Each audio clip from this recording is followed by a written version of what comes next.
وہ حکومت بنائیں گے. تاہم دوسری طرف جو دوسری بڑی پارٹی تھی پاکستان مسلم لیگ نون، انہوں نے ایک طرف دعوت دی تحریک انصاف کے آزاد اراکین کو کہ آپ کی اکثریت ہے، آپ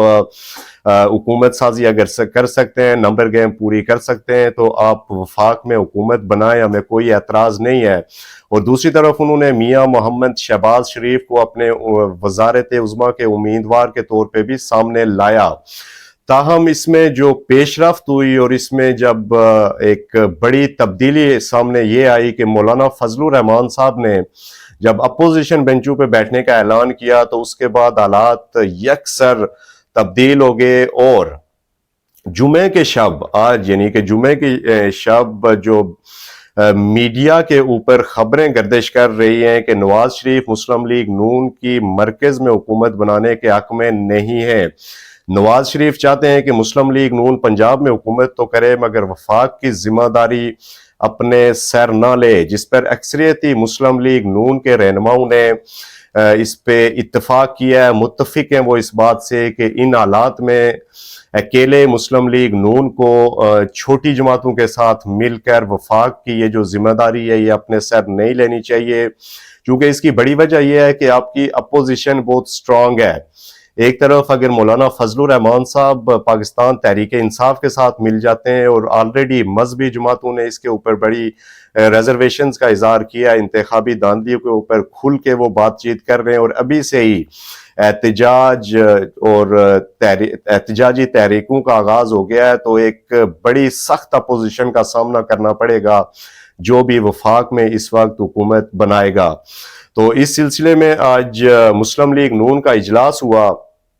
اس اجلاس کے بعد میاں جاوید لطیف صاحب نے کہا کہ میں اجلاس میں موجود تھا، اجلاس میں جو باتیں ہوئی ہیں، جو ہماری ڈسکشن ہوئی ہے، اس کو فی الحال ہم میڈیا پہ نہیں لا سکتے. تاہم انہوں نے یہ بات ضرور کہی ہے کہ مسلم لیگ نون کی اکثریتی رائے یہ ہے کہ وفاق کی ذمہ داری پاکستان پیپلز پارٹی اگر کابینہ میں شامل نہیں ہوتی تو ہم اپنے سر نہیں لیں گے. اس کے اوپر نواز شریف کا بھی یہ موقف ہے، اور اس کی ایک دلیل یہ بھی ہے کہ آج پاکستان مسلم لیگ نون اور پاکستان پیپلز پارٹی کے جو وفود ہیں ان کی ملاقات ہونا تھی. اس میں حکومتی جو معاملات چلانے کے اوپر یہ ملاقات ہونی تھی وہ آج صبح ہی منسوخ کر دی گئی، اور مسلم لیگ نون کا ایک اجلاس قائد مسلم لیگ نون میاں محمد نواز شریف کی زیر صدارت ہوا، اور اس میں یہ آراء مسلم لیگ نون ڈیوائیڈ نظر آئی. جو لوگ یہ کہتے ہیں کہ وفاق میں حکومت لی جائے ان کی تعداد کم ہے، تاہم اکثریتی رائے یہ ہے کہ مسلم لیگ نون کو پنجاب میں حکومت کرنی چاہیے، پنجاب پہ فوکس کرنا چاہیے، گڈ گورننس کے اوپر انہیں توجہ دینی چاہیے، اور یہ جو ڈنڈ پڑا ہے اس وقت مسلم لیگ نون کو اس کو ریکور کرنا چاہیے، اور وفاق کی ذمہ داری بالکل نہیں لینی چاہیے ان حالات میں. تو یہ تھی مسلم لیگ نون کے احوال، اور میرے خیال میں میری ذاتی رائے بھی یہی ہے کہ مسلم لیگ نون کو اس وقت جو ان کے ساتھ ہوا ہے اس میں اگر ان کو سجی دکھا کے کھبی ماری گئی ہے تو مسلم لیگ نون کے قائد میاں محمد نواز شریف کو بھی چاہیے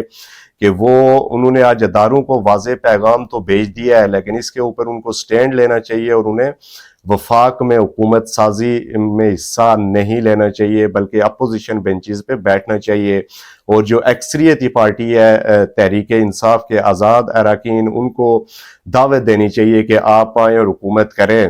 تو اس سے میرے خیال میں مسلم لیگ نون کی ایک تو اخلاقی برتری ہوگی اور مسلم لیگ نون کی سیاسی بھی بہت اچھا موو ہوگا. یہ ناظرین آگے چلتے ہیں. مولانا فضل الرحمان صاحب کا آج یو ٹرن. مولانا فضل الرحمان صاحب نے آج اپنے بیان میں مولانا فضل الرحمان نے کہا کہ گزشتہ روز نجی ٹی وی کو انٹرویو دیتے ہوئے ان کی زبان عدم اعتماد کے حوالے سے جنرل فیض کا جو نام ہے غلطی سے ان کی زبان پہ آ گیا تھا. انہوں نے مزید کہا کہ مجھے عدلیہ اور دیگر اداروں پہ اعتماد نہیں ہے، ملکی سیاست میں اسٹیبلشمنٹ کا کوئی کردار نہیں ہونا چاہیے، اس نظام کے خلاف ہوں، ہم نے بہت برداشت کر لیا ہے. مولانا فضل الرحمان کے اوپر بہت تنقید ہوئی کل کے اس بیان کے بعد جب انہوں نے کہا کہ عدم اعتماد کے پیچھے یہ کہنے پہ لائی گئی تھی، جنرل باجوہ اور جنرل فیض کے کہنے پہ لائی گئی تھی. اس کے اوپر جتنے بھی اس وقت کی پی ڈی ایم میں شامل جماعتیں تھیں انہوں نے مولانا فضل الرحمان کے اوپر کھل کے تنقید کی، مسلم لیگ نون کی طرف سے،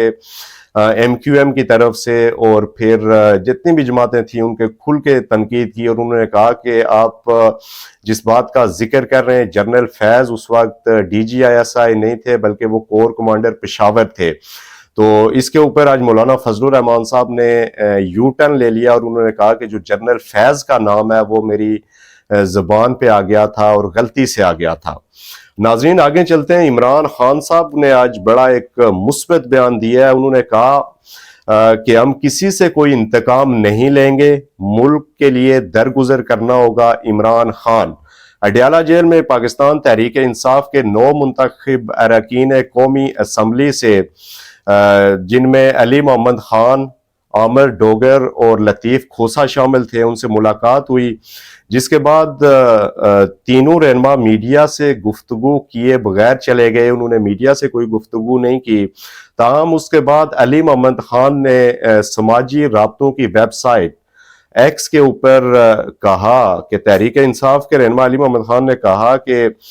عمران خان نے کہا ہے کہ کوئی سیاسی انتقام نہیں لیں گے بلکہ ملکی ترقی کی خاطر آگے جائیں گے۔ عمران خان نے نیلسن منڈیلا کے ٹروتھ اینڈ ریکنسیلیشن کا حوالہ دیتے ہوئے انہوں نے کہا کہ ملک کو آگے لے کے جانے کے لیے ہمیں سچ، معافی اور درگزر کی طرف جانا ہوگا۔ تو یہ اب عمران خان صاحب لگتا ہے کہ اب اچھے بچے بننے کی کوشش کر رہے ہیں، اور ان کا یہ پیغام اداروں کے لیے بھی ہے، پولیٹیکل پارٹیز کے لیے بھی ہو سکتا ہے۔ ظاہر ہے اب وہ اپنے سخت ترین حریف کے ساتھ، جو کہ مولانا فضل الرحمان صاحب کی جماعت ہے، مولانا فضل الرحمان صاحب خود اور عمران خان، وہ ماضی میں ایک دوسرے کے اوپر بڑے تند و تیز جملے کستے رہے ہیں، اب ان کے درمیان بھی برف پگھلنا شروع ہو گئی ہے، اور اب عمران خان کی طرف سے بھی مثبت بیانات آ رہے ہیں۔ تو اب دیکھنا یہ ہوگا کہ آنے والے دنوں میں کیا منظرنامہ بنتا ہے۔ بہرحال جو حالات جا رہے ہیں، اللہ کرے کہ پاکستان کے حق میں بہتری ہو، چونکہ کہا یہ جا رہا تھا کہ الیکشن کے بعد ملک میں استحکام آئے گا، تو استحکام کے بجائے ملک میں مزید غیر مستحکم صورتحال پیدا ہو گئی ہے، اور اس سے جو نقصان ہوگا ظاہر ہے وہ عام آدمی کا ہوگا، اس سے نقصان دیہڑی دار، محنت کش اور مزدور کا ہوگا، کیونکہ غیر مستحکم حالات میں ظاہر ہے آپ کی مہنگائی بڑھے گی، آپ کے جو کیا کہتے ہیں بین الاقوامی جو اعتماد ہے پاکستان کے اوپر وہ کمزور ہوگا، اور اس سے ظاہر آگے آپ نے مارچ میں آئی ایم ایف کے ایک اور پروگرام کی طرف جانا ہے، تو اس سے حالات مزید کشیدہ ہوں گے۔ مہنگائی میں بدترین اضافہ ہونے کی توقع کی جا رہی ہے اگر یہی حالات رہے۔ تو ظاہر ہے جو ڈیزائنر ہیں اس ساری صورتحال کے، اس سارے نقشے کے جو ڈیزائنر ہیں، اب ان کو بھی چاہیے کہ تمام پولیٹیکل پارٹیز کو بٹھائیں، تمام سیاسی جماعتیں، تمام سٹیک ہولڈرز بیٹھ کے، اس میں عدلیہ بھی شامل، اس میں اسٹیبلشمنٹ بھی شامل ہے، اس میں تمام پولیٹیکل پارٹیز جن کو عوام نے مینڈیٹ دیا ہے، ان کے تحفظات دور کیے جائیں اور ملک کو اس جو غیر یقینی کی صورتحال ہے اس سے نکالا جائے۔ ناظرین یہ تھا آج کا ویلاگ، امید آپ کو پسند آیا ہوگا۔ کل کے ویلاگ میں آپ کے ساتھ پھر آپ کی خدمت میں حاضر ہوں گا، تب تک کے لیے مجھے دیجیے اجازت۔ اللہ حافظ و ناصر۔